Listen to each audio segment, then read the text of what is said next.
இப்போ இருக்கிற கிளைமேட்டுக்கு நல்லா அப்படி சாப்பிட்றதுக்கு காரமாக நல்லா க்ரன்ச்சியாக ஒரு காரப்பொரி எப்படி பண்ணலான்னு வாங்க பார்க்கலாம். அதுக்கு நான் இன்றைக்கி காரப்பொரி பண்ணுறதுக்கு தேவையான பொருள் பொரி எடுத்து வச்சுருக்கேன். அதோடு பொட்டுக்கல்லையை போட்டு நல்லா டோஸ்ட் பண்ணி எடுத்து வச்சுருக்கேன். லைட்டாக சூடாக இருக்குது.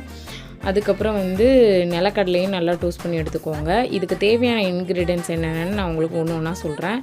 பொரியை ஆட் பண்ணிவிட்டு அப்புறம் பீனட்ஸ், அதாவது நிலக்கடலையை வறுத்த நிலக்கடலையை தோலை எடுத்துகிட்டு ஆட் பண்ணிக்கோங்க.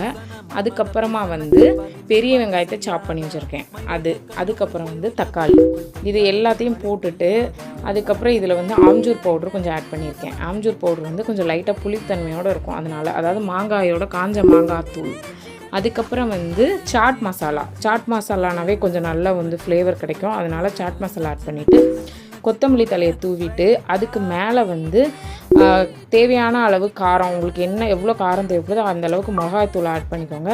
ஆட் பண்ணிவிட்டு அதுக்கப்புறம் தேவையான அளவு உப்பை ஆட் பண்ணிவிட்டு லெமனை கொஞ்சம் ஸ்க்யூஸ் பண்ணி விட்டுட்டிங்கன்னா அட்டகாசமான காரப்பொரி சூப்பராக சாப்பிட்லாம். அதுக்கு மேலே இன்னும் கொஞ்சம் பொரியை போட்டு இதே ப்ராசஸ் எல்லாமே ரிப்பீட் பண்ணுங்கள். எல்லாத்தையும் போட்டு நல்ல ஒரு பார்க்குறதுக்கே அவ்வளோ கலர்ஃபுல்லாக, சாப்பிட்றதுக்கு அவ்வளோ டேஸ்ட்டாக இருந்துச்சு.